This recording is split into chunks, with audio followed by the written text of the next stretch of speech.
Hello guys, আসসালামু আলাইকুম।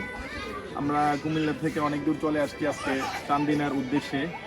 বটতলা না নিমতলা, এটা আপন বাড়ি ইকো পার্কে আছে। তো যে পরিমাণ হাইপ আমি দেখছিলাম আসলে ওইরকম কিছুই নাই, তবে প্রাকৃতিক দিক দিয়ে মোটামুটি ভালো লাগছে। তো আপনারা ভিডিও সাথে থাকবেন আশা করি, আর অনেক কিছু আপনাদের সাথে শেয়ার করবো। ভিউয়ার্স, আসসালামু আলাইকুম।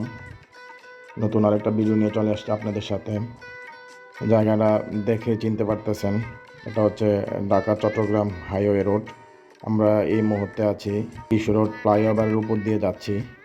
যদিও সবসময় যেহেতু কুমিল্লা শহরের মধ্যেই বিভিন্ন জায়গায় আপনাদেরকে ঘোরাফেরা করে দেখিয়ে থাকি, আজকে শহরের থেকে একটু বাহিরে অর্থাৎ কুমিল্লার মধ্যেই এমন একটা জায়গা যাচ্ছি। জায়গাটা আপনাদের আশা করি ভালো লাগবে। আমরা ঢাকা চট্টগ্রাম হাইওয়ে হয়ে চান্দিনায় যাই। চান্দিনা থেকে আমরা যেহেতু বাইকে ছিলাম, বাইকে 10 মিনিটের রাস্তা ছিল। নুরুতলা একটা জায়গা, নুরুতলা থেকে আমরা এই বাম পাশ দিয়ে ঢুকলাম। এই বাম পাশ দিয়ে ঢুকে একটু সামনেই আমাদের যেহেতু অনলাইনের যুগ, সবারই মোটামুটি আমরা এই পার্কটার ভিডিও দেখে থাকি। এটা হচ্ছে Aponbari eco park, Aponbari eco park resort. এই আপনবাড়ি ইকো পার্ক রিসোর্ট নিয়ে আপনাদের সাথে বিস্তারিত আলোচনা করব। কিভাবে যাবেন, কিভাবে কুমিল্লা শহর থেকে যেতে হবে বা অন্য জায়গা থেকে কীভাবে আসবেন, পার্কে কি কি আছে বিস্তারিত আলোচনা করব।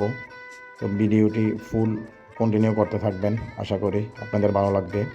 তো এই যে এখানে আপনার এই পার্কে যেতে হলে জনপ্রতি 50 টাকা করে টিকিট লাগে। এই মুহূর্তে টিকিট কাটতেছি, দেন আমরা ভিতরে প্রবেশ করব। এখানে টিকিট ইয়ে করতেছে। আর এটা হচ্ছে রিসোর্টটা। ভিতরে ঢোকার পরে যে জিনিসটা চোখে পড়লো, অনেকগুলা হাঁস। তারা হয়তো এই পার্কের মধ্যেই সৌন্দর্যের জন্য, গ্রাম্য যে পরিবেশটা এটার জন্য ইয়ে করেছে। তো আপনাদের ভালো লাগবে। পার্কটা অনেক বড় করে করা, যেহেতু গ্রাম্য পরিবেশে গ্রামের মধ্যেই অনেক বিশাল আকারে অনেক বড় জায়গা নিয়ে পার্কটা করা। এটা হচ্ছে পার্কের প্রবেশ পথ। এই তো এভাবে আমরা টিকিট দেওয়ার পরে এভাবে ভিতরে যাই। যাওয়ার পরে স্পেসটা মোটামুটি ফার্স্ট টাইমে বুঝে গিয়েছে। অনেক বড় স্পেস, চারদিকে সবুজের সমারোহ, অনেক সুন্দর গাছগাছালি। এখানে একটা ছোটোখাটো একটা পুকুর আছে, পুকুরের পাড়ে তারা এরকম ডাবল করে দোলনার সিস্টেম করেছে। যদিও ফিলটা খুবই ভালো লাগে, দোলনা চড়তে এমনিতেই ভালো লাগে। এখানে বাচ্চাদের খেলাধুলার স্থান, বিভিন্ন রাইডের ব্যবস্থা আছে বাচ্চাদের জন্য। এরকমভাবে অনেক বাচ্চারা খেলতেছে। দেন আমরা একটু সামনে গেলাম। সামনে যাওয়ার পরে বিশাল একটা মাঠ দেখতে পেলাম, একদমই স্টেডিয়ামের মতো, স্টেডিয়াম টাইপসের ছোটোখাটো একটা জায়গা, মাঠ টাইপসের। এখানে সবাই বসে গল্প করে বা পিকনিক স্পট। এখানে পিকনিকের ব্যবস্থা করলে এখানে ইয়ে করতে পারে। এখানে বাসায় সুন্দর করে বানানো একটা বসার স্থান। এখানে একটা ক্যাফেটেরিয়া আছে। দেন সামনে গেলাম, সামনে আরেকটা পুকুরের পার করা আছে। এখানে আপনার রাইডের ব্যবস্থা আছে, নৌকা দিয়ে ছড়ার একটা ব্যবস্থা আছে। এখানে পাশেই আরেকটা বড় একটা জায়গা, আর একটা রাইড আছে, বাচ্চাদের জন্য খেলার ব্যবস্থা আছে। এখানে সবাই ঘোরাফেরা করে, গল্প করে। পুরো পার্কটাই আপনাদের আশা করি ভালো লাগবে। এক কথায় অনেক বড় স্পেস নিয়ে এখানে আপনার একটা ব্রিজ করেছে কাঠ দিয়ে। সবাই ছবি টবি তুলতেছে, অনেক ভালো ফিল নেওয়া যায়। এভাবে পুরো পুরো ভিডিওটা আপনারা কন্টিনিউ করবেন, বিস্তারিত ফুললি দেখতে পাবেন। এটা হচ্ছে একটা পার্কে পার দিয়ে গিয়ে এই দিক দিয়ে অনেক সুন্দরভাবে বড় একটা আপনার পুকুরের মতো করে এরকমভাবে তারা সাজিয়েছে। এখানে বড় করে লেখা আছে আপনবাড়ি ইকো পার্ক। যে পুকুরের পাড়টা মাঝে আপনার একটা ব্রিজের মতো করে করেছে। এটাই অনেকের মানে এটাতে অনেক সুন্দর সুন্দর ছবি তোলে, দেখতে পারতেছেন। অনেকে ব্রিজের উপরে ছবি তোলার জন্য ব্যস্ত। মানে একদম বান্দরবনে যে কাঠের ব্রিজগুলো থাকে, এরকম বান্দরবনের ফিল নেওয়ার জন্য এটা এখানে দিয়েছে। এভাবে সামনে গিয়ে আর একটা ফুল দিয়ে মোড়ানো বিভিন্ন গাছগাছালি দিয়ে একটা ছবি তোলার স্থান। তো এইভাবে সবাই ছবি তুলতেছে।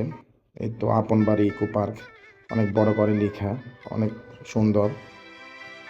আপনার গ্রামের মধ্যে, শহর থেকে একটু বাহিরে স্বস্তিদায়ক একটা জায়গা। তবে ওই সাইডে যারা আছে তাদের স্বস্তির একটা জায়গা এই আপনবাড়ি ইকো পার্ক। সবাই আপনার একটু ভালো সময় স্পেন্ড করার জন্য এই পার্কে গিয়ে থাকে। সুন্দর সুন্দর সময় কাটানোর জন্য ভালো ভালো কিছু স্থান আছে, যে ফুল গাছ আছে অনেক সুন্দর, ভালো লাগছে।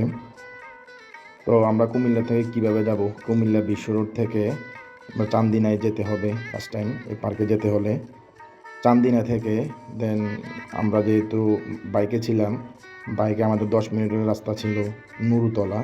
এই নুরুতলা থেকেই হাতের বাম পাশ দিয়ে একটা রাস্তা যায়, বাম পাশ দিয়ে একটু সামনে গেলেই আপনবাড়ি ইকো পার্ক।